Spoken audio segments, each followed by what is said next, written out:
एक बार की बात है। राजकुमारी जोया अपने महल की सोने जड़ी खिड़की से बागीचे को निहार रही थी। सूरज की किरणों में एक फूल चमक रहा था, लाल, कोमल, इतना खूबसूरत कि जोया का दिल उस पर अटक गया। तभी 10 साल का बच्चा दौड़ता आया। वाह, मेरा खजाना! फूल तोड़ा, नाचने लगा। जोया मुस्कुराई। शाम ढली, वही बच्चा फूल को कुचलकर चला गया। जोया का दिल मुरझा गया। नौकरानी फातिमा, जोया की हमउम्र, हंसमुख लेकिन दिल की गहरी कमरे में आई। राजकुमारी, आपका चेहरा मुरझाया क्यों है? जोया ने सारी बात बताई। फातिमा मुस्कुराई। कुछ लोग सूखे फूल को भी किताब में दबाकर रखते हैं, उसकी महक के लिए। बाहरी रंग मिटता है, अंदर की खुशबू नहीं। जोया ने ठान लिया, मैं उसी से शादी करूंगी जो मेरी खूबसूरती नहीं, मेरे अंदर की महक को पसंद करे। उसने अपना चेहरा बदसूरत बना लिया। झुर्रियां, दाग, काले दांत। कोई राजकुमार नहीं रुका, सब थूक कर चले गए।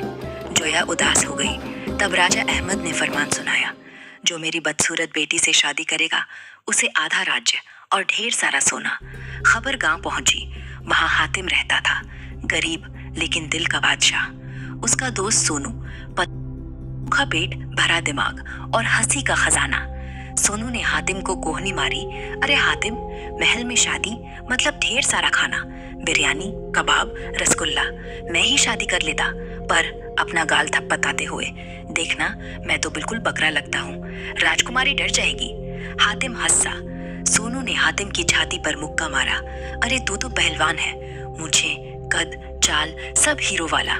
चल तू शादी कर, राजा तुझे पसंद कर लेगा। मैं तो बस खाऊंगा, थोड़ा सा मतलब ढेर सारा। दोस्त हंसे, लेकिन हातिम की आंखें गंभीर थीं। उसने गांव की सूखी नदी, भूखे बच्चों को याद किया। सोनू, पैसा गांव के लिए चाहिए, कुआं खुदेगा, फसल आएगी। राजकुमारी अल्लाह ने बनाई है, मैं उसकी इज्जत करूंगा। सोनू ने आंखें पोंछी। हंसी के आंसू थे या दुख के, पता नहीं। चल यार, मैं भी चलता हूँ। अगर राजकुमारी ने तुझे ठुकराया तो मैं बोल दूंगा, अरे इसे छोड़ो, मुझे ले लो, मैं तो मुफ्त में नाचता हूँ। महल पहुंचे। राजा ने जोया को बुलाया। जोया का बदसूरत चेहरा देख सोनू फुसफुसाया, अरे हातिम, ये तो भूतनी लग रही है। हातिम ने कोहनी मारी। चुप, दिल देख। जोया ने पूछा, तुम शादी क्यों करना चाहते हो? सोनू ने मुंह खोला, लेकिन हातिम ने आगे बढ़कर कहा, राजकुमारी, मैं धन के लिए नहीं, इंसानियत के लिए आया हूँ। आप जैसी भी हैं, अल्लाह की अमानत है, मैं आपकी इज्जत करूंगा। और हाँ, सोनू की ओर देखकर मेरा दोस्त सोनू कहता है, अगर आप हंसेंगी तो महल में बिरयानी की खुशबू दोगुनी हो जाएगी। जोया हंस पड़ी। पहली बार उसने नकाब हटाया। चांद सा चेहरा। सोनू की आंखें बटी की फटी रह गई।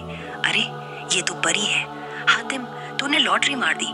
फातिमा ने आंख मारी।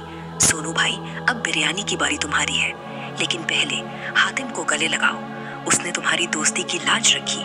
सोनू ने हातिम को गले लगाया। उसकी आंखों में आंसू थे। यार, तूने गांव बचाया और मुझे बिरयानी दिलाई। शादी हुई। हातिम ने सोना गांव में बांटा, कुएं खुदे, फसलें लहलाई। शादी के बाद सोनू जोया से बोला, राजकुमारी एक वादा करो, हर रविवार बिरयानी पकाना, मैं तो बस खाने आऊंगा। जोया ने हातिम का हाथ थामा और कहा, सोनू, तुम हंसते हो, लेकिन तुमने हातिम को यहाँ लाकर साबित कर दिया, दोस्ती भी एक तरह की महक है। सोनू ने आंख मारी और बिरयानी, उसकी खुशबू। फातिमा ने सबको देखकर मुस्कुराई।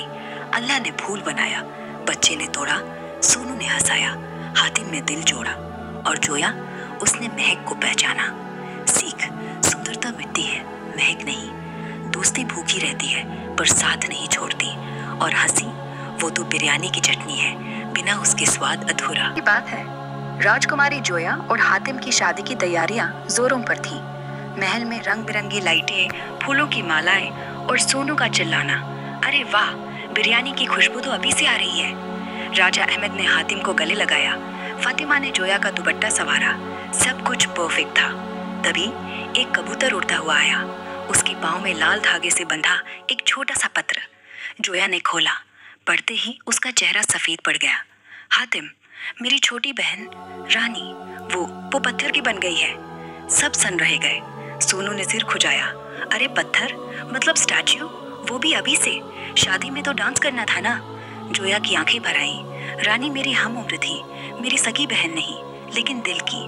वो जादुई झरने के पास गई थी। किसी ने कहा था वहाँ एक फूल है जो हमेशा की खुशबू देता है। वो उसे मेरे लिए लाने गई थी और वहाँ कोई श्राप था। हातिम ने जोया का हाथ थामा। उसकी आवाज में दृढ़ता थी। जोया, मैं वादा करता हूँ, जब तक मैं रानी को वापस नहीं लाऊंगा, जब तक उसका पत्थर का शरीर फिर से हंसेगा नहीं, मैं तुमसे शादी नहीं करूंगा। सोनू की आंखें फटी। अरे भाई, शादी टल गई, बिरयानी भी टल गई। फातिमा ने उसे डांटा। चुप, ये वक्त हौसी का नहीं। लेकिन सोनू ने हातिम का कंधा थपथपाया। चल यार, मैं भी चलता हूँ। पत्थर हो या पत्थर दिल, सोनू है ना, हंसते हंसते तोड़ देंगे। श्राप। जोया ने हातिम को रोकना चाहा। हातिम, वो जादुई झरना दूर है, रास्ते में जंगल, पहाड़ और वो शापित दरवाजा। कोई वापस नहीं आया। हातिम मुस्कुराया। फिर मैं पहला बनूंगा। राजा अहमद ने एक तलवार और एक जादुई कंपास दिया। फातिमा ने एक छोटा सा ताबीज जोया के गले में डाला। ये तुम्हारी बहन की आखिरी सांस है। जब तक ये गर्म रहेगा, रानी जिंदा है।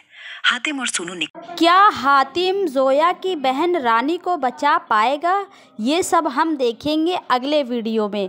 अगर आपको आगे की कहानी देखनी है तो मेरे चैनल को सब्सक्राइब करना ना भूलें। आगे की वीडियो में हम देखते हैं हातिम जादुई जंगल में जाता है और रानी को कैसे बचाता है। चलते हैं। अच्छा, बाय बाय, अल्लाह हाफिज़। शेयर करिए, सब्सक्राइब करिए, कमेंट करिए, लाइक करिए और बताइए मेरी वीडियो आपको कैसी लगी।